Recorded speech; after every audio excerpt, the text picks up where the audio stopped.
So good morning mga master dito sa Saudi. Today is August 16, Friday showgol, Friday work duty natin ngayon. So ito yung gagawin namin ngayon. Magdetermination kami ng supply nito para sa 1,800 ton extrusion press control system. Ito yan sa cable tray. Daan pupuntahan. Dito kami kukuha ng supply yung ginawa natin dati. Ikot ko muna kayo. So yung wirings ng makina okay na. Sa motor, pump, update lang tayo. Yan na. Oil cooler. Yung previous video natin wala pa itong mga to. Heat exchanger. Meron na rin pipe. Tapos yung cooling tower pipe. Ayan, PVC siya. 4. Ayan, pumunta rin doon. Lahat ng heat exchanger nya. Di pa namin ikakabit yung container. Kasi wala pa siyang hydraulic. Nagpabili pa. Bago ilalagay namin hydraulic dyan. So napinturahan na rin lahat mga control panel natin. So dito tayo sa handling equipment, control, cooling table. Ito working na to, gumagana na to, may power na. Pero yung wirings ng panel hindi pa natin na-harness kasi nag-test run kami nung mga nakarang araw.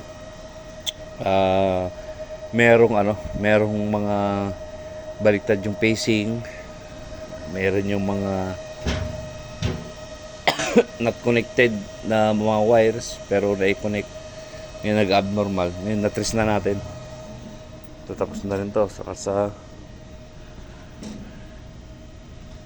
run out storage inspection, then finish shoe. Ayan. Ito yung nagsusupply sa mga cylinder dito sa handling. Ayan. Yung nagtataas pa ba sa mga roller para mag-transfer. Naka-pipe na lang siya. Ayan, pipe niya. Ito, catwalk yan. So, try natin paganahin yung natin, handling. Ito, buksan natin yung hangin. Pinapatay pa namin kasi meron pang leak. Kunting leak yung mga piping, tas mga cylinder namin. Nasira yung mga packing, yung mga seal nya kasi sobrang init na old stock na rin, tapos gumalaw na pagana. Ayun, the oven natin nakaraan, gumagana na rin yan, tapos na rin na pinturahan. Okay na yan, good working na yan. Ito yung puller natin.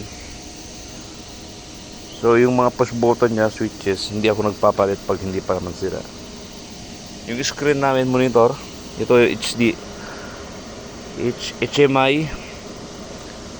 Ano siya? Medyo malabo. Pero on natin. Paganayin natin itong puller. Emergency stop.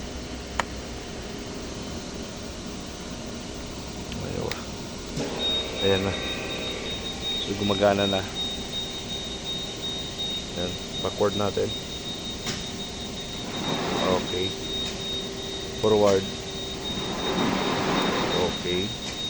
So clamp, i-clamp natin yung finger nya. Okay, unclamp. Okay. So yung cutter body so nya, ganahin natin. Manual pa lang to. Ayan. So automatic natin. So pag automatic dito, switch mo muna to, pag-drive mo muna to, saka mo i-auto mode. Magba-backward yan, automatic na yan pag gumagana yung makina. Ayan.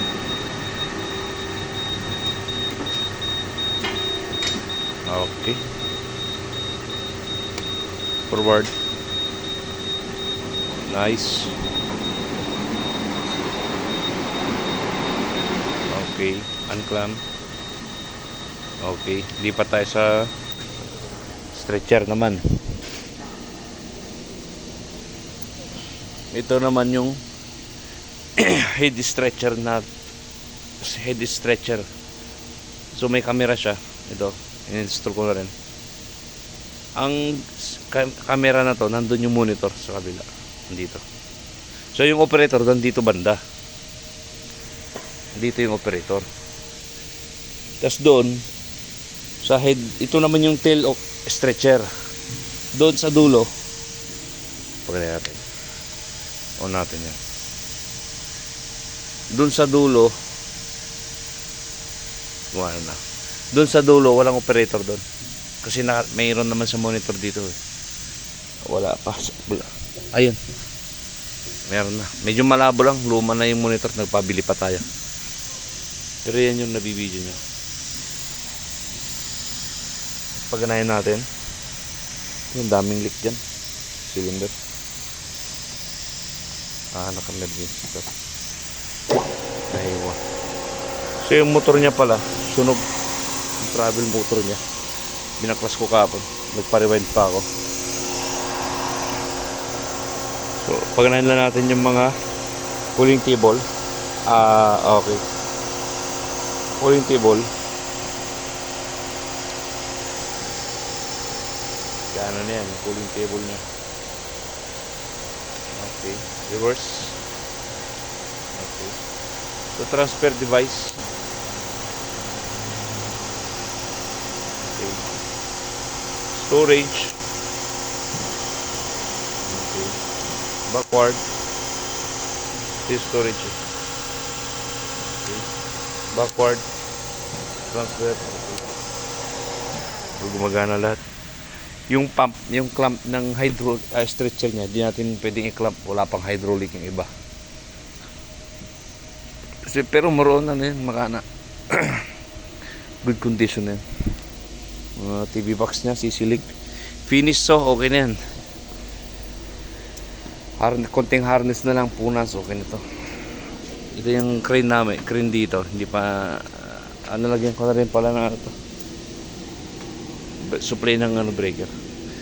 Kumuha na lang tayo dito sa die oven. Ayan. Makit yan. Dalawa. Ito 1 tons para sa die. Ito. Ito naman 2 tons para sa butt inch. Kasi yung butt inch nahuhulog dito sa ilalim. Naiipon lang yan dyan. Butt inch. 2 tons. So ang hindi pa ayos ngayon yung furnace oven saka yung machine. Try natin tong finish so. Saka inspection table. Paganahin natin. Monitor niya mas malabo pero kita pa naman yun pag actual. Power on. On natin yung saw. Gumana na yung saw saka yung vacuum. Tapos start. Baba natin yung ayun. Kasi banggaan yan eh. Forward. Mag-automatic yan. Angat yan. Ayan. So nag-forward na yung finish to natin. Meron siyang adjustan ng dito. Speed para sa forward. Dito in-adjust yung speed ng hydraulic yung kinokontrol niyan. Mag-automatic yan. Yun na. Yun. Tapos down. I-down natin. Yan. Pag-gray natin. Forward. Okay. Stop. Up. Okay. Kabila. Down natin. Up. Okay. Storage. Malawag pa yung mga belt. So ito yung aging oven natin. Mga videos ko na nakaraan. Mayroon akong video nyan. Tapos na yung wires nito. Gumagana na rin to. Pero pag pinagana ko kasi ito maingay. Kaya papakita ko na lang yung ano, tapos na siya talaga. Final na to, tapos na. Ito pa pala, lagyan na lang ng ano to, ng boot para sa aircon, para malamig. Konti na lang din. Ayan o, gumagana na yan. So hanggang dito lang muna yung video ko, kasi susunod kong video yung compressor naman. So dito lang muna. Salamat.